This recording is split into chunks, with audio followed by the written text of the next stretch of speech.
program sponsored by Diago Finance. Next 10 to 15 years ನಮ್ಮ ದೇಶದ something ಏನಾದ್ರು ಪಿಲ್ಲರ್ ಅಂತ ಇದ್ರೆ ಅದು ಎಂಟರ್ಪ್ರಿನರ್ಸೇ. ತುಂಬ ಸರಿ ನಾನು ಹೇಳಿದೆ ಗೌರ್ಮೆಂಟ್ ಜಾಬ್ ವೆರಿ ಇಂಪಾರ್ಟೆಂಟ್ ಅಂತ. ತುಂಬ ಜನಕ್ಕೆ ಗೊತ್ತಿಲ್ಲ, ಎಂಟರ್ಪ್ರಿನರ್ಸ್ ಕ್ರಿಯೇಟ್ ಆದರೆ ಗೌರ್ಮೆಂಟ್ ಜಾಬ್ ಸೃಷ್ಟಿ ಆಗುತ್ತೆ. ಯಾಕೆ ಹೆಂಗೆ ಅಂತ ಹೇಳ್ತೀನಿ ನೋಡಿ. ಈಗ ನೀವು ಒಂದು IT ಸೆಕ್ಟರ್ಸ್ ಟ್ಯಾಕ್ಸ್ ಡಿಪಾರ್ಟ್ಮೆಂಟಲ್ಲಿ ಹಿಂದೆ 40 ವರ್ಷ 30 ವರ್ಷದ ಹಿಂದೆ ಒಂದಿಷ್ಟು ವರ್ಗದ ಡಿಪಾರ್ಟ್ಮೆಂಟ್ಗಳಿದ್ವು. ಓಕೆ, ಯಾವಾಗ ಟೆಕ್ನಾಲಜಿ ಬೆಳೆಯುತ್ತೆ, ಯಾವಾಗ ಅದಕ್ಕೊಂದಿಷ್ಟು ಇದಾಗುತ್ತೆ, ಮತ್ತಷ್ಟು ಡಿಪಾರ್ಟ್ಮೆಂಟ್ ಕ್ರಿಯೇಟ್ ಆಗುತ್ತೆ. ಆ ಡಿಪಾರ್ಟ್ಮೆಂಟ್ ಕ್ರಿಯೇಟ್ ಆಗಬೇಕಂದ್ರೆ ಇಲ್ಲೊಂದಿಷ್ಟು ಸಂಸ್ಥೆಗಳು ಓಪನ್ ಆಗಿರಬೇಕಲ್ಲ. ಹೌದು, ಯಾಕಂದ್ರೆ ಆ ಸಂಸ್ಥೆ ಓಪನ್ ಆಗಿಲ್ಲ ಅಲ್ಲಿ ಡಿಪಾರ್ಟ್ಮೆಂಟ್ ಕ್ರಿಯೇಟ್ ಆಗೋಕ್ಕಾಗಲ್ಲ. ಕರೆಕ್ಟ್. ಈಗ ನೀವು ಅದೇ ಥರ ಈಗ ಒಂದು ರೈಲ್ವೆ ಸ್ಟೇಷನ್ ಇದರಲ್ಲಿ ಈಗ ಮೆಟ್ರೋ ಅಂತ ಹೇಳ್ತೀವಿ. ಈ ಮಾಮೂಲಿ ರೈಲಿಗೂ ಮೆಟ್ರೋ, ಈ ಮೆಟ್ರೋಲ್ಲಿ ಒಂದಿಷ್ಟು ಉದ್ಯೋಗ ಕ್ರಿಯೇಟ್ ಆಗಿದೆ. ಆ ಒಂದು ರೈಲ್ವೆ ಇದನ್ನು ಡಿಸೈನ್ ಮಾಡೋಕ್ಕೂ ಒಂದು ಪ್ರೈವೇಟ್ ಕಂಪ್ನಿ ಬೇಕಲ್ಲ. ಹೌದು. ಸೊ ಯಾವಾಗಲೂ ಉಲ್ಟಾ ಇದು. ಯಾಕಂದ್ರೆ ತುಂಬ ಜನ ಹೇಳ್ತಾರೆ ಗೌರ್ಮೆಂಟ್ ಜಾಬ್ ಇದ್ದರೆ ಜೀವನ ಅಂತ. ಆ್ಯಕ್ಚುಲಿ ಈ ಎಂಟರ್ಪ್ರಿನರ್ಸ್ಗಳು ಕ್ರಿಯೇಟ್ ಆಗದಿದ್ದರೆ ಗೌರ್ಮೆಂಟ್ ಜಾಬ್ ಸೃಷ್ಟಿ ಆಗಲ್ಲ. ಅದನ್ನು ಎಕ್ಸ್ಪ್ಯಾನ್ಷನ್ ಮಾಡಬೇಕಂದ್ರೆ ಇಲ್ಲೆಷ್ಟು ಕಂಪ್ನಿ ಡೆವಲಪ್ ಆಗಲೇಬೇಕು. ಈ ಕಂಪ್ನಿಗಳು ಡೆವಲಪ್ ಆಗಲಿಲ್ಲ ಅಂದರೆ ಇಲ್ಲಿ ಗೌರ್ಮೆಂಟ್ ಜಾಬ್ ಕ್ರಿಯೇಟ್ ಆಗಲ್ಲ. ಈಗ ನಮ್ಮಲ್ಲೇ ಬರ್ತೀನಿ, FSCCI ಫುಡ್ ಸೇಫ್ಟಿ ಡಿಪಾರ್ಟ್ಮೆಂಟ್ ಅಂತೀವಿ. ಈ ಫುಡ್ ಸೇಫ್ಟಿ ಡಿಪಾರ್ಟ್ಮೆಂಟಲ್ಲಿ ಒಂದು 10 ವರ್ಷ 15 ವರ್ಷ 20 ವರ್ಷ ಹಿಂದಿಂದ ನೋಡಿದ್ರೆ ಈಗ ಸಾಕಷ್ಟು ಡಿಪಾರ್ಟ್ಮೆಂಟ್ಗಳು ಅದಕ್ಕೆ ಎಕ್ಸ್ಪೆನ್ಷನ್ ಮಾಡಿದ್ದಾರೆ. ಆ ಎಕ್ಸ್ಪೆನ್ಷನ್ ಮಾಡಬೇಕು ಅಂದರೆ ಇಲ್ಲಷ್ಟು ಫೆಸಿಲಿಟೀಸ್ ಕ್ರಿಯೇಟ್ ಆಗಿರಬೇಕಲ್ಲ. ಹೌದು. ಈಗ ಆ ಥರ ಒಂದು ಇದರಲ್ಲಿ ನೋಡಿದಾಗ ಆ್ಯಕ್ಚುಲಿ ನಾವು ಎಷ್ಟು ಈ ಎಂಟರ್ಪ್ರಿನರ್ಸನ್ನು ಕ್ರಿಯೇಟ್ ಮಾಡ್ತೀವಿ ಅಷ್ಟೇ ಈ ಕಡೆ ಸೈಡ್ ಗೌರ್ಮೆಂಟ್ ಜಾಬ್ ಕ್ರಿಯೇಟ್ ಆಗುತ್ತೆ. ಇಲ್ಲಾಂದರೆ ಅದು ಆಗೋದಿಲ್ಲ. ಸುಮ್ಮನೆ ನಾವು ಹೇಳೋದು ಪ್ರತಿ ಸರಿ ಏನು ಮಾಡ್ತಾರೆ, ಕೆಲವು ಸರಿ ಒಂದಿಷ್ಟು ಪೇರೆಂಟ್ಸ್ಗಳು ಮಕ್ಕಳಿಗೆ ಏನು ಮಾಡ್ತಾರೆ, ಗೌರ್ಮೆಂಟ್ ಜಾಬ್ ಅದಕ್ಕಿಂತನೂ ಬೆಸ್ಟ್ ವೇಲಿ ನಾವು ಇಲ್ಲಿ ಆ ಒಂದು ಜೀವನನ ಕಳಿಬೋದು ಈ ಸೈಡಲ್ಲಿ ನೋಡಿದಾಗ ಎಂಟರ್ಪ್ರಿನರ್ ರೋಲಲ್ಲಿ. ಅಥವಾ ಎಂಟರ್ಪ್ರಿನರ್ ಆದರೂ ಅದೇ. ಮತ್ತು ಇನ್ನೊಂದು ನನ್ನ ವರ್ಗ ಆಗಿರೋದ್ರಿಂದ ನಾವು ಯಾವಾಗಲೂ ಒಂದು ಆಹಾರದ ಬಗ್ಗೆ ನನ್ನ ಒಂದು ಮೂಲತಃ ಆಗಿರೋದ್ರಿಂದ ನಾನು ಯಾವಾಗಲೂ ಒಂದು ವರ್ಡ್ ಹೇಳ್ತೀವಿ, ನಾವೇನು ತಿಂತೀವಿ ನಾವು ಆ ಥರ ಡಿಸೈನ್ ಆಗ್ತೀವಿ ಅಂತ. ಯಾವಾಗಲೂ ನಾವು ಹೇಳ್ತೀವಿ. ಕೆಲವು ಸರಿ ಈಗ ಏನಾಗಿದೆ, ಇವತ್ತಿನ ಸಿಸ್ಟಮಲ್ಲಿ ಏನಾಗ್ಬಿಟ್ಟಿದೆ ನೋಡಿ, ಹಿಂದೆ ಏನಾಗ್ತಿತ್ತು, ಸೂರ್ಯ ಉದಯಕ್ಕಿಂತ ಮುಂಚೆ ನಮ್ಮ ಆಹಾರದ ಒಂದಿಷ್ಟು ತಿಂದುಬಿಟ್ಟು ಪಾಪ ರೈತರುಗಳು ವ್ಯವಸಾಯಕ್ಕೆ ಹೋಗ್ತಿದ್ರು ಅಥವಾ ನಾರ್ಮಲಾಗಿ ಲೇವ್. ಸೊ ಅಲ್ಲಿಂದ ಮತ್ತೆ ಅವ್ರು ಊಟ ಮಾಡ್ತಿದ್ದು ಮಧ್ಯಾಹ್ನನೇ, ಇಲ್ಲಾಂದ್ರೆ ಕೆಲವರು ಮಧ್ಯಾಹ್ನ ಇಲ್ಲದ್ರೆ ಸಂಜೆನೇ ಸೂರ್ಯ ಅಸ್ತದ ಆಗೋದ್ರೊಳಗೆ ತಿಂತಿದ್ರು. ಮತ್ತು ಗ್ಯಾಪ್ ಬಿಡೋರು 10ರಿಂದ 12 ತಾಸು 14 ತಾಸು. ಈಗಿನ ಯಂಗ್ಸ್ಟರ್ಸ್ ಏನು ಮಾಡ್ತಿದ್ದಾರೆ, 10 ಗಂಟೆಗೂ ತಿಂತಾರೆ, 11 ಗಂಟೆಗೂ ತಿಂತಾರೆ. ಸೊ ಈ ಥರ ಒಂದು ವೇರಿಯೇಷನ್ಸಲ್ಲಿ ನನಗೆ, ಯಾಕಂದರೆ ಇದು ನನ್ನ ಒಂದು ವೃತ್ತಿಯ ಒಂದು ಕನೆಕ್ಟ್ ಇರೋದ್ರಿಂದ ಯಂಗ್ಸ್ಟರ್ಸಿಗೆ ಒಂದು ಮೆಸೇಜ್ ಏನಂದರೆ, ನಿಮ್ಮ ದೇಹದ ಭಾಗನ ತುಂಬ ಒಳ್ಳೆ ರೀತಿಯಲ್ಲಿ ಅದನ್ನು ಕಾಪಾಡ್ಕೊಳ್ಳಿ ನೀವು ತಿನ್ನೋ ಆಹಾರದಿಂದ. ಮಾತೆತ್ತರೆ ಡಿಸೀಸ್ ಬರುತ್ತೆ. ಡಿಸೀಸ್ ಯಾಕೆ ಬರುತ್ತೆ? ಮೋಸ್ಟ್ ಆಫ್ ದ ಟೈಮ್ ನಮ್ಮ ಬಗ್ಗೆ ನಾವು ಅದನ್ನು ಒಂದು ಅಚ್ಚುಕಟ್ಟು ರೀತಿಯಲ್ಲಿ ನಮ್ಮ ದೇಹಕ್ಕೆ ಕೊಡುವ ಆಹಾರದ ಪದ್ಧತಿ ಕ್ರಮೇಣವಾಗಿ ನಾವು ಸರಿಯಾಗಿ ಅಳವಡಿಸ್ಕೊಳ್ಳಿಲ್ಲ ಅಂದರೆ ಅದು ನಮ್ಮನ್ನು ಬೇರೆ ರೀತಿಯಲ್ಲಿ ಹೋಗುತ್ತೆ. ಅದು one of the things. So ಇದನ್ನು ನಾನು ಯಾಕೆ ಹೇಳಿದೆ ಅಂದರೆ, ಹೆಲ್ದಿ ಪ್ರಾಡಕ್ಟ್ಸ್ಗಳದ್ದು ತುಂಬ ಡಿಮ್ಯಾಂಡ್ ಇದೆ ಈಗ ಮಿಲ್ಲೆಟ್ಸ್ ಹೇಳ್ಬೋದು. ಮಿಲ್ಲೆಟ್ಸನ್ನ ಬಡವರ ಆಹಾರ ಅಂತ ಒಂದು ಟೈಮಲ್ಲಿ ನಾವು ಹೇಳ್ತಿದ್ದು. ಅದನ್ನು ತಿಂತಾರಂದರೆ ಅವ್ರು ಬಡವರು, ಅವ್ರನ್ನ ಒಂದೇ ವರ್ಗದಲ್ಲಿ ಸೈಡಿಗೆ ಇಡ್ತಿದ್ರು ಹಿಂದೆ. ಇವತ್ತೇನಾಗಿದೆ, ಅದೇ ಬಡವರ ಆಹಾರ ಶ್ರೀಮಂತರ ಆಹಾರ ಆಗಿದೆ. ಕರೆಕ್ಟ್. ಯಾಕಂದರೆ ಹೆಲ್ತ್ ಕಾನ್ಷಿಯಸ್, ನಾನು ಇನ್ನೊಂದಿಷ್ಟು ಹೆಚ್ಚು ಬದುಕಬೇಕು, ಇನ್ನೂ 4 ದಿನ ಜಾಸ್ತಿ ಬದುಕಬೇಕು. ಬಟ್ ಈ ಆಹಾರ, ಈ ನೋಣಿ ಅಂತ ಹೇಳ್ತೀವಿ. ಈಗ ಅಮೃತ್ ನೋನಿ ನೀವು ಕೇಳಿರ್ಬೋದು, ಅಥವಾ ಇದು ಆ ನೋನಿ ಫ್ರೂಟು ಹಿಂದೆನೂ ಸಿಕ್ತಿತ್ತು, ಬಟ್ ಬೇಡ ಆಗಿತ್ತು ಜನಕ್ಕೆ. ಯಾವಾಗ ಅದಕ್ಕೊಂದಿಷ್ಟು ಒಂದು ಕ್ರಿಯೇಟ್ ಮಾಡಿ ಅದರದ್ದೊಂದು ಇನೋವೇಷನ್ಸ್ ಹೇಳಿದರು, ಆವಾಗ ನೋಡಿ ಅದರದ್ದು ಒಂದಿಷ್ಟು ಬದಲಾವಣೆ ಆಯಿತು, ಅದರದ್ದು ಇಂಪಾರ್ಟೆನ್ಸ್ ಆಯಿತು. ಮತ್ತು ಈಗ ನಮ್ಮಲ್ಲಿ ಭಾರತ ನಮ್ಮ ದೇಶ ಏನಿದೆ, ಈ ಸ್ಪೈಸಸ್ ಕಾಂಡಿಮೆಂಟ್ಸಲ್ಲಿ ಒಂದು ವಿಶ್ವ ದರ್ಜೆಲೆ ಒಂದು ಫೋಕಸಿಂಗ್ ಏರಿಯಾ ಅದು. ಬಟ್ ನಾವು ಅದನ್ನು ಕರೆಕ್ಟಾಗಿ ಯೂಸ್ ಮಾಡ್ಕೊತಿಲ್ಲ. ಅದನ್ನು ನಾವು instead of exporting to other countries, ನಾವೇ ಅದನ್ನು ಡಿಸೈನ್ ಮಾಡಿ ಡಿಫ್ರೆಂಟ್ ಪ್ರಾಡಕ್ಟ್ಸನ್ನು ಅದನ್ನು ಬೇರೆ ಕಂಟ್ರಿಗೆ ಎಕ್ಸ್ಪೋರ್ಟ್ ಮಾಡಬೇಕು. ಇವರೇನು ಮಾಡ್ತಾರೆ, ಎಕ್ಸ್ಪೋರ್ಟಿಂಗ್ ಮಾಡ್ತಾರೆ, ಟ್ರೇಡಿಂಗ್ ಮಾಡ್ತಾರೆ, ಅಲ್ಲೆಲ್ಲ ಹೋಗುತ್ತೆ, ಅವರು ಅದನ್ನು ಡಬಲ್ ವ್ಯಾಲ್ಯೂಗೆ ಮಾಡ್ಕೊತಾರೆ. ಸೊ ಅದನ್ನೆಲ್ಲ ನಮ್ಮ ದೇಶದಲ್ಲೇ ಮಾಡ್ಕೋಬೋದಲ್ಲ. ಇದು ನಾನು ಯಾವಾಗಲೂ ಹೇಳ್ತಿರೋದು ಸರ್.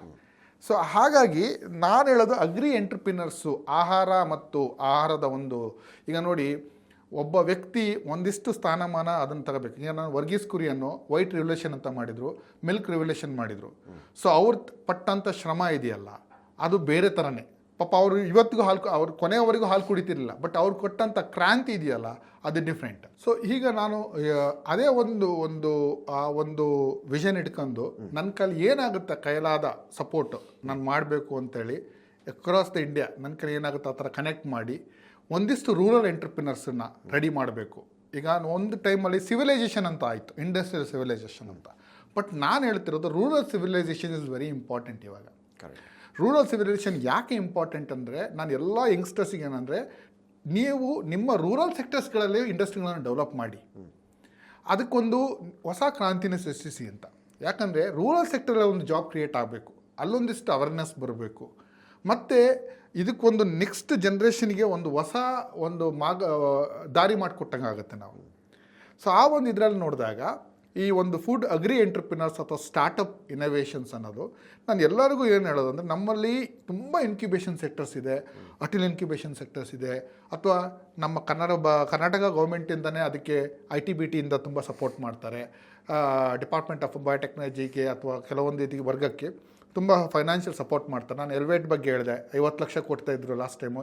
ಈಗ ನಾಡ್ದು ಕಾಲ್ ಮಾಡಿದ್ದಾರೆ ಫೆಬ್ರವರಿ 16th ಅಲ್ಲಿ 1 ಕೋಟಿ ಕೊಡ್ತಾರೆ ಡೀಪ್ ಟೆಕ್ ಅಂತೇಳಿ ಅಂತ. ಸೊ ನಾನು ಯಾಕೆ ಈ ಥರ ಒಂದು ಸಪೋರ್ಟು ಗೌರ್ಮೆಂಟ್ ಯಥಾ ಪ್ರಕಾರ ಫಂಡಿಂಗ್ ಮಾಡ್ತಾ ಇದ್ದಾಗ ಅದನ್ನು ಕೆಲವೊಂದು ವರ್ಗ ಮಿಸ್ಯೂಸ್ ಮಾಡ್ಕೊತಿದೆ. ಯಾಕೆ ಆ ಫಂಡ್ ಕೊಡ್ತಿರೋ ಉದ್ದೇಶನೇ ಯಂಗ್ಸ್ಟರ್ಸ್ಗಳಿಗೆ ಸಪೋರ್ಟ್ ಮಾಡಿ, ಫಂಡಿಂಗ್ ಕೊಡಿ, ಜಿನ್ಯೂನ್ ಇರೋರಿಗೆ ಪ್ರಾಜೆಕ್ಟ್ ಸೆಲೆಕ್ಟ್ ಮಾಡಿ, ಯಾರೋ ಇನ್ಫ್ಲುಯೆನ್ಸ್ ಮೇಲೆ ಸೆಲೆಕ್ಟ್ ಮಾಡಬೇಡಿ. ಯಾಕಂದರೆ ಆ ಒಬ್ಬ ವ್ಯಕ್ತಿಯ ಕನಸನ್ನು ನೀನು ನುಚ್ಚುನೂರು ಮಾಡ್ದಂಗೆ.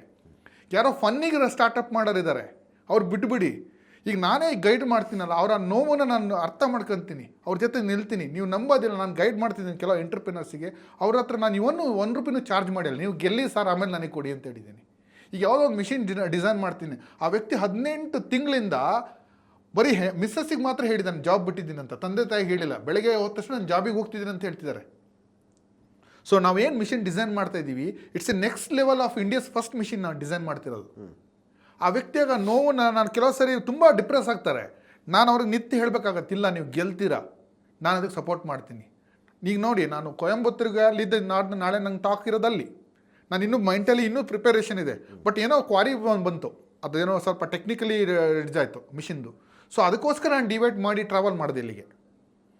ಸೊ ಈ ಥರ ಆದಾಗ ನೋಡಿ, ನಾನು ಹೇಳೋದೇನೆಂದರೆ ಈ ಥರ ಒಬ್ಬ ಎಂಟರ್ಪ್ರಿನರ್ಸಿನ ಅವಶ್ಯಕತೆ ತುಂಬ ಇದೆ. ಹೌದು. ಯಾಕಂದರೆ ನನಗೆ ಗೊತ್ತಿಲ್ಲ, ಇವರು ಇಲ್ದಿದ್ರೆ ಮುಂದಿನ ನೆಕ್ಸ್ಟು ಒಂದು 15-20 ವರ್ಷದಲ್ಲಿ ಭಾರತದಲ್ಲಿ ತುಂಬ ಜಾಬಿನ ಅಭಾವ ಬರುತ್ತೆ, ಕೊರತೆ ಬರುತ್ತೆ. ನಾವು ಎಷ್ಟೇ ಸ್ಟೇಜ್ ಮೇಲೆ ಮಾತಾಡ್ಬೋದು, but reality factor down to reality ನೋಡಿದಾಗ ನಾವು ಕ್ರಿಯೇಟ್ ಮಾಡಲೇಬೇಕಾಗಿದೆ ಒಂದಿಷ್ಟು ಎಂಟರ್ಪ್ರಿನರ್ಸನ್ನು. ನೋಡಿ, ಇಂಡಿಪೆಂಡೆಂಟ್ ಎಂಟರ್ಪ್ರಿನರ್ಸ್ಗಳು ಇನ್ವೆಸ್ಟರ್ಸ್ಗಳಿಗೆ ಒದ್ದಾಡ್ತಿದ್ದಾರೆ, ಇನ್ವೆಸ್ಟರ್ಸ್ಗಳು ಕನೆಕ್ಟ್ ಆಗ್ತಾರೆ, ಅವ್ರನ್ನ ಹಿಂಡಾಗ್ತಿದ್ದಾರೆ. ಇಲ್ಲಿ ಫಂಡಿಂಗ್ ಗೌರ್ಮೆಂಟು ಇನ್ಸ್ಟಿಟ್ಯೂಷನ್ಸಿಗೆ ಕೊಡ್ತಿದೆ, ಇನ್ಸ್ಟಿಟ್ಯೂಷನ್ ಕರೆಕ್ಟಾಗಿ ಅದನ್ನು ಫೆಸಿಲಿಟೀಸ್ ಇದು ಮಾಡಲ್ಲ. ಎಂಡ್ ಆಫ್ ದ ಡೇ ಹೇಳ್ತಾರೆ, ಕ್ರಿಯೇಟ್ ಮಾಡ್ತಾರೆ, ಬಟ್ ಔಟ್ಪುಟ್ ಅಂತ ಎಷ್ಟು ಜನ ಇದ್ದಾರೆ? ನೇಮ್ ಪ್ಲೇಟ್ ಹಾಕಿದ ತಕ್ಷಣ ಬರೋಲ್ಲಲ್ವ ನಾವು ಇಷ್ಟು ಮಾಡಿದ್ದೀವಿ ಅಂತ. ರಿಯಾಲಿಟಿ ಆಗಿ ಔಟ್ಪುಟ್ಟಲ್ಲಿ ನಿಜಲ್ಲ ಅವ್ರ ಕಡೆಯಿಂದ ಒಂದಿಷ್ಟು ಜನ ಜಾಬ್ ಕ್ರಿಯೇಟ್ ಆಗಿದೆ ಅಂತ. ಈಗ ನೋಡಿದರೆ ಒಂದಿಷ್ಟು ಒಳ್ಳೆಯವರು ಬಂದಿದ್ದಾರೆ, ಬಟ್ ನಾನು ಹೇಳೋದು ಇನ್ನೊಂದಿಷ್ಟು ಅದಕ್ಕೆ ಇನ್ಸ್ಟಿಟ್ಯೂಷನ್ನು ಅದಕ್ಕೆ ಫೆಸಿಲಿಟೀಸ್ ಕೊಡ್ತಾ ಇದೆ, ಇನ್ನೊಂದು ಕಡೆ ಒಳ್ಳೆ ರೀತಿಯಲ್ಲಿ ಗೌರ್ಮೆಂಟ್ ಫಂಡಿಂಗ್ ಕೊಡ್ತಾ ಇದೆ. ಒಳ್ಳೆ ಮೆಂಟರ್, ಮಾರ್ಗದರ್ಶಕರ ಅವಶ್ಯಕತೆ ಇದೆ ಈ ಯಂಗ್ಸ್ಟರ್ಸನ್ನು ಕನೆಕ್ಟ್ ಮಾಡ್ಕೊಳಕ್ಕೆ. ಸೊ ಆ ಒಂದು ರೀತಿಯಲ್ಲಿ ನೋಡಿದಾಗ ನನಗೇನು ಅನಿಸ್ತು, ನಾನು ನನ್ನ ಕೈಲಿ ಏನಾಗುತ್ತೆ ಒಂದಿಷ್ಟು ಜನ ಟ್ರೈನ್ ಮಾಡಬೇಕು. ನಾನಾಗೆ ಎಲ್ಲ ಕಡೆ ಹುಡ್ಕೊಂಡು ಹೋಗಲ್ಲ, ಬಟ್ ನನಗೆ ದೇವರ ಆಶೀರ್ವಾದದಿಂದ ಕೆಲವರು ಬರ್ತಾರೆ ಕನೆಕ್ಟ್ ಆಗಿ, ಯಾರೋ ಹೇಳ್ತಾರೆ ಇಂಥವ್ರ ಜೊತೆ ಹೋಗಿ ಕನೆಕ್ಟ್ ಆಗಿ. ಸೊ ನಮ್ದು ಏನಂದರೆ ನನ್ನ ಜವಾಬ್ದಾರಿಯನ್ನು ಅವ್ರನ್ನ ಕ್ರಿಯೇಟ್ ಮಾಡಬೇಕು, ಅವ್ರನ್ನ ಎಂಟರ್ಪ್ರಿನರ್ ರೆಡಿ ಮಾಡಲೇಬೇಕು. ಆ ಒಂದು ಸ್ಯಾಟಿಸ್ಫ್ಯಾಕ್ಷನ್. ಯಾಕಂದರೆ ಎಂಡ್ ಆಫ್ ದ ಡೇ ನಾನೊಂದು 100 ಜನಕ್ಕೆ ಜಾಬ್ ಕೊಡಿಸ್ಬೋದು.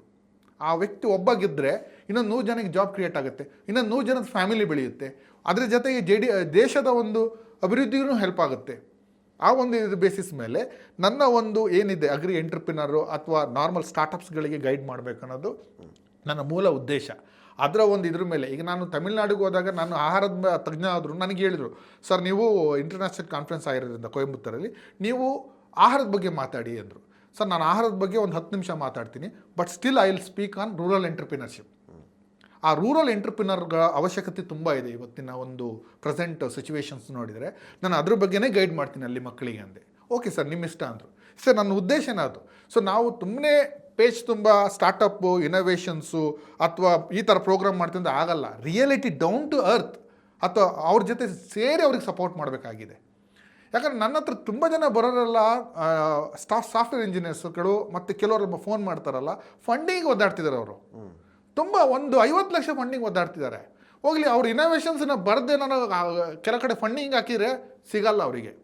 ಜೆನ್ಯೂನ್ ಪ್ರಾಜೆಕ್ಟ್ಗಳಿರ್ತವೆ ಕೆಲವು ಸರಿ, ಅವ್ರು ನೋಡಿದ್ರೆ ಅಲ್ಲಿ ಕೊಡ್ಬೋದು ಅನಿಸುತ್ತೆ, ಆದರೆ ಸಿಗಲ್ಲ, ಇನ್ಯಾರಿಗೋ ಸಿಕ್ಕಿದಿರುತ್ತೆ. ಅದಕ್ಕೆ ಲಾಜಿಕೇ ಇರಲ್ಲ ಆ ಕಾನ್ಸೆಪ್ಟಿಗೆ. ಸೊ ಸಮ್ವೇರ್ ಸರ್ಟನ್ ಥಿಂಗ್ಸ್ಗಳನ್ನು ನೋಡಿದಾಗ ನಮಗೆ ನನ್ನ ಉದ್ದೇಶ ಏನಂದರೆ, ನಮ್ಮ ದೇಶದಲ್ಲಿ ಈ ಒಂದು ಎಂಟ್ರಪ್ರಿನರ್ಸ್ ರೋಲ್ಸ್ ಆರ್ ವೆರಿ ಇಂಪಾರ್ಟೆಂಟು. ಅದಕ್ಕೆ ಒಂದಿಷ್ಟು ಸ್ಟೆಪ್ ಬೈ ಸ್ಟೆಪ್ಪು ಕೆಲವೊಂದು ಪ್ರೋಗ್ರಾಮ್ಸ್ಗಳನ್ನು ಇನಿಷಿಯೇಟ್ ಮಾಡಿದ್ದಾರೆ. ಭಾರತ ಸರ್ಕಾರ ಆಗಲಿ, ನಮ್ಮ ಸ್ಟೇಟ್ ಗೌರ್ಮೆಂಟ್ ಆಗಲಿ, ಪ್ರತಿಯೊಂದು ಸ್ಟೇಟಲ್ಲೂ ಅದನ್ನು ಇನಿಷಿಯೇಟ್ ಮಾಡ್ತಾ ಇದ್ದಾರೆ. ಅದು ಇನ್ನೊಂದು ಲೆವೆಲಿಗೆ ಹೋಗಬೇಕು. ಅದಕ್ಕೊಂದಿಷ್ಟು ಕನೆಕ್ಟಿವಿಟಿ ಕೊಡಬೇಕು. ಮತ್ತು ಕೆಲವೊಂದು ಕಡೆ ಈಗ ನೋಡಿ, ನೀವು ಕೆಲವೊಂದು ಗೌರ್ಮೆಂಟ್ ಯೂನಿವರ್ಸಿಟಿಗಳಿಗೆ ಹೋದರೆ, ಒಳಗೆ ಹೋದರೆ ಅವ್ರಿಗೆ ಏನೂ ಗೊತ್ತಿಲ್ಲ ಸ್ಟಾರ್ಟಪ್ಸ್ ಬಗ್ಗೆ. MSc ಮಾಡ್ಕೊಂತಾರೆ, ಬರ್ತಿರ್ತಾರೆ. ಅಲ್ಲೊಂದು ಇನ್ಕ್ಯುಬೇಷನ್ ಕ್ರಿಯೇಟ್ ಮಾಡಬೇಕು, ಅವ್ರನ್ನ ಗೈಡ್ ಮಾಡಬೇಕು. ಇಲ್ಲ, ಈಗ ಅಪಾಯಿಂಟ್ ಆದ ಫ್ಯಾಕಲ್ಟೀಸ್ ಅವ್ರದ್ದೇ ಆದ ಒಂದು ಫೋಕಸಲ್ಲಿ ಇರ್ತಾರೆ. ನೀವು ನೋಡಿ, ಈಗ ಕೆಲವೊಂದು ಬ್ಯಾಂಗ್ಳೂರಲ್ಲಿ ನಿಮಗೆ ಒಂದಿಷ್ಟು ಪ್ರೈವೇಟ್ ಸೆಕ್ಟರ್ಸ್ಗಳ ಇನ್ಸ್ಟಿಟ್ಯೂಷನ್ಸ್ಗಳು ಕಾಣುತ್ತೆ, ಇನ್ಕ್ಯುಬೇಷನ್ ಸೆಂಟರ್ಸ್ ಅಂತ ಒಂದಿಷ್ಟು ಪ್ರೈವೇಟ್ ಯೂನಿವರ್ಸಿಟಿಗಳು ಸಿಗುತ್ತೆ. ಗೌರ್ಮೆಂಟಿಗೆ ಹೋಗಿ ಡೀಪರ್ ನಿಮಗೆ ಸಿಗಲ್ಲ ಇನ್ಕ್ಯುಬೇಷನ್ ಸೆಂಟರ್ಸು. ಈಗ ಹೋಗಲಿ, ಅದನ್ನು ಬೇರೆ ರೀತಿಯಲ್ಲಿ ಎಕ್ಸ್ಪ್ಯಾಂಡ್ ಮಾಡಬೇಕು ಅಂದಾಗ ಯಾವುದೇ ಒಂದು ಇನ್ಸ್ಟಿಟ್ಯೂಷನ್ಸ್, ಅಗ್ರಿ ಸೆಕ್ಟರ್ ಆಗ್ಬೋದು, ಮೆಡಿಕಲ್ ಸೆಕ್ಟರ್ಸ್ ಆಗ್ಬೋದು, ಪಾಲಿಟಿಕ್ಸ್ ಆಗ್ಬೋದು, ಪಾಲಿಟೆಕ್ನಿಕಲ್ ಇದಾಗ್ಬೋದು, ಅಥವಾ ಬೇರೆ ಯಾವುದಾಗ್ಬೋದು, ನೀವು ಹೋಗಿ ಕೂತಿ ಅವ್ರ ಡಿಸ್ಕಸ್ ಮಾಡ್ತೀನಿ ಅಂದರೆ ಅವ್ರ ಹತ್ರ ಟೈಮೇ ಇಲ್ಲ ಅಂತಾರೆ. ಸೊ ಎಲ್ಲರಿಗೂ ಟೈಮ್ ಇಲ್ಲ ಅಂದರೆ ಮತ್ತೆ ಕಂಟ್ರಿ ಬೆಳೆಯೋದು ಯಾವಾಗ? ಟೈಮ್ ಅನ್ನೋದು ನಾನು ಮಾಡ್ಕೋಬೇಕಲ್ವಾ? ನಿಮಗೆ ಆ ಉದ್ದೇಶ ಇದ್ದರೆ, ಒಳ್ಳೆ ಉದ್ದೇಶ ಇದ್ದರೆ ಟೈಮ್ ಯಾವಾಗಲೂ ಇರುತ್ತೆ. ನಾವು ಮಾಡಬೇಕು, ಅವ್ರನ್ನ ಸಪೋರ್ಟ್ ಮಾಡಬೇಕು, ಅವ್ರನ್ನ ಬೆಳೆಸಬೇಕು ಅಂದರೆ ಟೈಮ್ ಇರುತ್ತೆ. ಯಾರಿಗೆ ಅದಿಲ್ಲ ಅಂದ ಅವಾಗ ಟೈಮ್ ಇಲ್ಲ ಅವರಿಗೆ. ಯೂಶಲಿ ನನ್ನ ಸ್ಟೂಡೆಂಟ್ಸ್ ನನಗೆ ಫೋನ್ ಮಾಡ್ಬೇಕಾದ್ರೆ ಕೆಲವು ಸರಿ ಹೇಳೋರು, ಸರ್ ನಾನು 9 ಗಂಟೆ ಮೇಲೆ ಕಾಲ್ ಮಾಡ್ಬೋದಾ, ಅಥವಾ ನಿಮ್ಮ ಪರ್ಮಿಷನ್? ನಾನು ಹೇಳಿದೆ, ಯು ಆರ್ ಮೈ ಸ್ಟೂಡೆಂಟ್ಸ್, ನಿಮಗೆ any time 24 hours any time ಕಾಲ್ ಮಾಡೋಕ್ಕೆ ನಿಮಗೆ ಹಕ್ಕಿದೆ. ಯಾಕಂದರೆ ನಾವೊಂದು ಕನ್ಸ್ಕೊಂಡಿರ್ತೀವಿ ಆ್ಯಸ್ ಅ ಟೀಚರ್, ನೀವು ಬೆಳಿಬೇಕು, ನೀವೊಂದು ಮುಂದಿನ ಪೀಳಿಗೆಗೆ ನೀವೊಂದು ರೋಲ್ ಮಾಡಲ್ಸ್ ಆಗಬೇಕು ಅಂತ. ನಾವು ಅದೇ ಫೋಕಸಲ್ಲಿ ನಿಮಗೆ ಟ್ರೈನ್ ಮಾಡ್ತಿರ್ತೀವಿ. So you will be 24 hours in our mind set. ನೀವು ಎನಿ ಟೈಮ್ ಕಾಲ್ ಮಾಡ್ಬೋದು, ಪ್ರೈವೇಸಿ ಇರ್ಬೋದು, ಅದು secondary, but you are always there in our heart. So ಹಾಗಾಗಿ ನಾವು ಅದನ್ನು ಗೈಡ್ ಮಾಡೋಕ್ಕೆ ನಾವು ಪ್ರಯತ್ನ ಮಾಡ್ತೀವಿ. ಸೊ ಎಂಟರ್ಪ್ರಿನರ್ ಸ್ಟಾರ್ಟಪ್ಸ್ ಇನೋವೇಷನ್ಸ್ ಅನ್ನೋದು ವೆರಿ ಇಂಪಾರ್ಟೆಂಟ್. ಅವ್ರಿಗೆ ಕರೆಕ್ಟಾಗಿ ಮಾರ್ಗದರ್ಶನ ಕೊಡಬೇಕು. ಆ ಫಾರ್ಮರ್ಸ್ಗಳನ್ನು ಫ್ರಂಟ್ ಲೈನಿಗೆ ತರಬೇಕು. ನಾನು ಯಾಕೆ ಇಮಿಡಿಯೇಟಾಗಿ ಹೋಗ್ಬಿಟ್ಟು ಫಾರ್ಮರ್ಸಿಗೆ ಬಾರಪ್ಪ ಒಂದು ಬಿಸ್ನೆಸ್ ಮಾಡಿದ್ರೆ ರೆಡಿ ಇಲ್ಲ, ಒಪ್ಕೊಂತೀನಿ, ಬಟ್ ಎಕ್ಸಾಂಪಲ್ ಸೆಟ್ ಮಾಡಿ ಅವ್ರು ಆಟೋಮೆಟಿಕ್ ಬರ್ತಾರೆ. ಈಗ ನೋಡಿ, ನಾನು ಹಿಂದೆ ಹೊಸದುರ್ಗದಲ್ಲಿ ಆ ಬೆಲ್ಟಿಗೆ ಹೋದರೆ ನಿಮಗೆ ದಾಳಿಂಬೆ ಬೆಳೀತಾರೆ. ಆವಾಗ ಹಿಂದೆ ಯಾರೋ ಒಬ್ಬರು ಬೆಳೆದಿದ್ದು ಇನ್ವೆಸ್ಟ್ ಮಾಡಿ, ಫಸ್ಟಿಗೆ ಯಾರೋ ರೆಡಿ ಇರಲಿಲ್ಲ ದಾಳಿಂಬೆ ಬೆಳೆಯೋಕ್ಕೆ. ಯಾವಾಗ ಅದರಲ್ಲಿ ಒಂದಿಷ್ಟು ಲಕ್ಷಗಟ್ಟಲೆ ಬರುತ್ತಂತ ತಿಳ್ಕೊಂಡ್ರು, ಎಲ್ಲ ಸ್ಟಾರ್ಟ್ ಮಾಡಿದರು. ಸೊ ಒಂದು ಎಕ್ಸಾಂಪಲ್ ಈಸ್ ವೆರಿ ಇಂಪಾರ್ಟೆಂಟ್. ನಂಬಿಕೆ ಅನ್ನೋದು ವೆರಿ ಇಂಪಾರ್ಟೆಂಟ್. ಆ ನಂಬಿಕೆ ನಾವು ಬರೆಸಿದ್ರೆ, ಒಬ್ಬ ಫಾರ್ಮರ್ನಿಂದ ಆ ಕ್ರಾಂತಿನ ಸೃಷ್ಟಿಸಿದರೆ ಅದಕ್ಕೆ 10 ಜನ ಫಾಲೋ ಮಾಡ್ತಾರೆ. ಇದು ನಮ್ಮ ಜವಾಬ್ದಾರಿ. ಆ್ಯಸ್ ಎ ಲೀಡರಾಗಿ ನಾವು ಮುಂದೆ ನಿಂತಾಗ ಅದು ನಮ್ಮ ಜವಾಬ್ದಾರಿ ಗೈಡ್ ಮಾಡೋದು. ಸುಮ್ಮನೆ ನಾವೇನಾರು ಹೋದರೆ ಸ್ಟೇಜ್ ಮೇಲೆ ಇಟ್ಕೊಂಡು ತುಂಬ ಫ್ಯಾನ್ಸಿಯಾಗಿ ನಾವು ಮಾತಾಡ್ಬಿಟ್ಟು ನಾನು ಅದು ಮಾಡ್ತೀನಿ ಇದು ಮಾಡ್ತೀನಿ ಅಂದರೆ ಆಗೋದಿಲ್ಲ. ನಮಗೆ ಒಳ್ಳೆಯ ಉದ್ದೇಶ ಇದ್ದಾಗ ಆ್ಯಸ್ ಎ ಲೀಡರ್ ನಾವು ಲೀಡ್ ಮಾಡ್ತೀವಿ ಅಂದಾಗ be like A leader and connect the people. ನಾನು ಯಾವಾಗಲೂ ಹೇಳೋದೇನೆಂದರೆ, ನೀವು ಯಾರೋ ಹಣ ಮಾಡಬೇಕೋ, ದುಡ್ಡು ಮಾಡಬೇಕೋ, ಏನು ಮಾಡಬೇಕೋ ಅದು ಮಾಡಿ, ಬಟ್ ಒಳ್ಳೆ ಲೀಡರ್ಸನ್ನು ಕ್ರಿಯೇಟ್ ಮಾಡಿ. ಅದು ತುಂಬ ಅವಶ್ಯಕತೆ ಇದೆ. ಯಾವ ಮನುಷ್ಯನೇನು 100 ವರ್ಷ ಬದುಕಲ್ವಲ್ಲ, ಬದುಕಿದ್ರೆ ಅದು ಗ್ರೇಟು. ಮುಂದಿನ ಪೀಳಿಗೆಗೆ ನಾವು ಒಂದಿಷ್ಟು ಕನೆಕ್ಷನ್ ಮಾಡಿಕೊಡ್ಬೇಕಾಗುತ್ತೆ. ಅದು ನಮ್ಮ ಜವಾಬ್ದಾರಿ. ಸೊ ಆ ಒಂದು ಹಾದಿಲಿ ನಾನು ಒಂದಿಷ್ಟು ಸಪೋರ್ಟ್ ಮಾಡ್ತಾ, ಆಹಾರದ ಬಗ್ಗೆ ಒಂದು ಅಲರ್ಟ್ನೆಸ್ ಕೊಡ್ತಾ, ಏನು ತಿನ್ನಬೇಕು ನೋಡಿ. ಶುಗರು ನಾವು ಹೇಳಿದರೆ ಶುಗರ್ ಪಾಯ್ಸನಸ್ ಅಂತ ಹೇಳ್ತೀವಿ. ಶುಗರನ್ನು ಕಲಿಸಿದ್ದಾರೋ ನಮ್ಮ ಮನೆಯವರೇ, ನಾವೇ ಮಕ್ಕಳಿಗೆ ತಿನ್ಸೋಕ್ಕೆ, ಅವ್ರನ್ನ ಸಮಾಧಾನ ಮಾಡೋಕ್ಕೆ ಇದು ಮಾಡೋದು. ಈಗ ನಾವು ಕೆಲವು ಸರಿ ನೆಸ್ಲೆ ಪ್ರಾಡಕ್ಟ್ಸ್ ಅಂತ ಹೇಳ್ತೀವಿ. ನೆಸ್ಲೆ ಪ್ರಾಡಕ್ಟ್ಸಲ್ಲಿ ಶುಗರ್ ಇರ್ತಿತ್ತು, ಸಿರಾಕ್ಸಲ್ಲಿ ಶುಗರನ್ನು ಟೇಸ್ಟ್ ಮಾಡಿಸಿದ್ದೆ ನಾವು ತಾನೇ ಮಕ್ಕಳಿಗೆ, ಮಗುಗೆ, ಮತ್ತು ಅದೆಲ್ಲಿ ಶುಗರ್ ಬಿಡುತ್ತೆ? ಯಾವಾಗ ನಮ್ಮ ಪದ್ಧತಿನ ನಾವು ಕರೆಕ್ಟಾಗಿ ಗೈಡ್ ಮಾಡ್ತೀವಿ, ದೇಹನೂ ಅದೇ ರೀತಿಲಿ ಅಚ್ಚುಕಟ್ಟಾಗಿ ನೀಟಾಗಿ ಫಾಲೋ ಮಾಡುತ್ತೆ. ಸೊ ಅದು ವೆರಿ ಇಂಪಾರ್ಟೆಂಟ್. ಸೊ ಆ ಹಾದಿನ ನಾವು ಫಾಲೋ ಮಾಡಿಲ್ಲ ಅಂದಾಗ ಡಿಸೀಸ್ ಅನ್ನೋದು ನಮ್ಮ ಜೋಬಲ್ಲೇ ಇರುತ್ತೆ. ಯಾವಾಗ ನಾವು ಅದನ್ನು ಎಚ್ಚೆತ್ತು ತಿಂದು ನಾವು ಮರೆತು ಬಿಡ್ತೀವಿ, ಕ್ಯಾನ್ಸರು ಬರುತ್ತೆ, ಬೇರೆ ರೀತಿಯಲ್ಲೂ ಬರುತ್ತೆ. ಮಾತೆತ್ತರ ಇವತ್ತು ಕ್ಯಾನ್ಸರ್ ಅನ್ನೋದು ದೊಡ್ಡ ಪೀಳಿಗಾಗಿದೆ. ಯಾವ ಹಾಸ್ಪಿಟಲ್ಗೆ ಹೋದರೂ ಕ್ಯಾನ್ಸರ್ ಅಂತಾರೆ, ಅಲ್ಸರ್ ಅಂತಾರೆ. ಕಾರಣ ಏನಂದರೆ, ನಾವು ನಮ್ಮ ಮೆಟಬಾಲಿಸಮ್ ಸಿಸ್ಟಮಿಗೆ ರೆಸ್ಟೇ ಕೊಡ್ತಿಲ್ಲ, ಅದನ್ನು ನಾವು ಅರ್ಥನೇ ಮಾಡ್ಕೊತಿಲ್ಲ. ಯಾವಾಗ ತಿನ್ಬೇಕಾದ್ರೆ ತುಂಬ ರುಚಿಯಾಗಿ ತಿಂತೀವಿ, ಯಾವಾಗ ಸಫರ್ ಮಾಡಿ ಆ ಟ್ಯಾಬ್ಲೆಟ್ಸ್ ನುಂಗ್ತೀವಲ್ಲ, ಆ ಇಂಜೆಕ್ಷನ್ ತಗೊಂತೀವಲ್ಲ, ಆ ಸಫರ್ ಮಾಡಿ ಆವಾಗ ಅರ್ಥ ಆಗುತ್ತೆ, ಎಲ್ಲೋ ನಮ್ಮ ಲೈಫು ಬೇರೆ ಡೈರೆಕ್ಷನಲ್ಲಿ ಹೋಗ್ತಾ ಇದೆ ಅಂತ. ಸೊ ನಾನು ಯಾವಾಗಲೂ ಹೇಳೋದು, ನಿಮಗೆ ನಿಮ್ಮ ಒಂದು ಸಮಯ ಕೊಡಿ, ನಿಮ್ಮ ದೇಹಕ್ಕೂ ಒಂದು ಸಮಯ ಕೊಡಿ, ಆಹಾರ ಪದ್ಧತಿಗೂ ಒಂದು ಸಮಯ ಕೊಡಿ, ಅದೇ ರೀತಿಲಿ ಅದನ್ನು ಸೇವಿಸಿ. ಯಾಕಂದರೆ ಅದು ವೆರಿ ಇಂಪಾರ್ಟೆಂಟ್. ಯಾಕೆ ಇದನ್ನು ನಾನು ಹೇಳಿದೆ, ನಾವು ಆರೋಗ್ಯ ಇದ್ದರೆ ನಮ್ಮ ಒಂದು ಕನಸನ್ನ ಇನ್ನೊಂದು ಲೆವೆಲಿಗೆ ತಗೊಂಡು ಹೋಗ್ಬೋದು. ಕರೆಕ್ಟ್. ಸೊ ಅದು ವೆರಿ ಇಂಪಾರ್ಟೆಂಟ್ ಅಂತ ನಾನು ಹೇಳೋಕ್ಕೆ ಇಷ್ಟಪಡ್ತೀನಿ. ಸರ್, ನನಗೆ ಭಾಳ ಖುಷಿಯಾಗಿದೆ ಅಂದರೆ, ನೀವು ಪ್ರೊಫೆಸರ್ ಆಗಿದ್ದವರು, ವಿದ್ಯಾರ್ಥಿಗಳಿಗೆ ಪಾಠ ಮಾಡ್ತಾ ಇದ್ದವರು, ಈಗ ನೇರವಾಗಿ ಕಣಕ್ಕಿಳಿದು ಅವರನ್ನು ಉದ್ಯಮಶೀಲನಾಗಲಿಕ್ಕೆ, ಅವರಲ್ಲಿ ಸ್ಟಾರ್ಟಪ್ ಕಲ್ಚರನ್ನು ಡೆವಲಪ್ ಮಾಡಲಿಕ್ಕೆ ತಾವು ತೊಡಗಿಸಿಕೊಂಡಿರುವಂಥದ್ದು.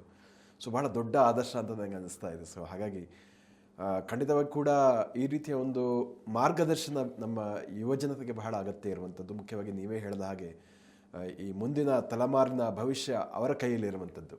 ಸೊ ಹಾಗಾಗಿ ಯುವಜನತೆಗೆ ಬೇಕಾದಂತಹ ಈ ಸ್ಟಾರ್ಟಪ್ ಕಲ್ಚರನ್ನು ರೂಢಿಸ್ಕೊಳ್ಳಿಕ್ಕೆ ಈ ರೀತಿಯ ಉಪಯುಕ್ತ ವಿಚಾರಗಳು ಮತ್ತು ಮಾಹಿತಿ ಮತ್ತು ವಿಶ್ಲೇಷಣೆ ಬಹಳ ಅಗತ್ಯ ಅಂತ ನಾನಾದರೂ ಅಂದ್ಕೊಂಡಿದ್ದೀನಿ. ಇಷ್ಟು ಹೊತ್ತು ನಮ್ಮ ವೀಕ್ಷಕರಿಗೆ ಸ್ಟಾರ್ಟಪ್ಪನ್ನು ಹೇಗೆ ಮಾಡಬೇಕು, ಯಾವ ರೀತಿಯಲ್ಲಿ ಅಗ್ರಿಕಲ್ಚರ್ಗಳು ಅಂದರೆ ಈ ಅಗ್ರಿಕಲ್ಚರ್ ಬೇಸ್ಡ್ ಸ್ಟಾರ್ಟಪ್ಪನ್ನು ಬೆಳೆಸ್ಬೋದು ಅನ್ನೋದ್ರ ಬಗ್ಗೆ ಸಾಕಷ್ಟು ಉಪಯುಕ್ತವಾದ ಮಾಹಿತಿಯನ್ನು ತಿಳಿಸಿಕೊಟ್ಟಿದ್ದೀರಾ. ಅದಕ್ಕಾಗಿ ಧನ್ಯವಾದಗಳು. ವೀಕ್ಷಕರೇ, ಇಂತಹ ಮತ್ತಷ್ಟು ಉಪಯುಕ್ತ ವಿಡಿಯೋಗಳಿಗೆ ವಿಶ್ವವಾಣಿ ಮನಿ ಯೂಟ್ಯೂಬ್ ಚಾನಲನ್ನು ವೀಕ್ಷಿಸಿ ಮತ್ತು ಸಬ್ಸ್ಕ್ರೈಬ್ ಮಾಡಿ. ವಂದನೆಗಳು.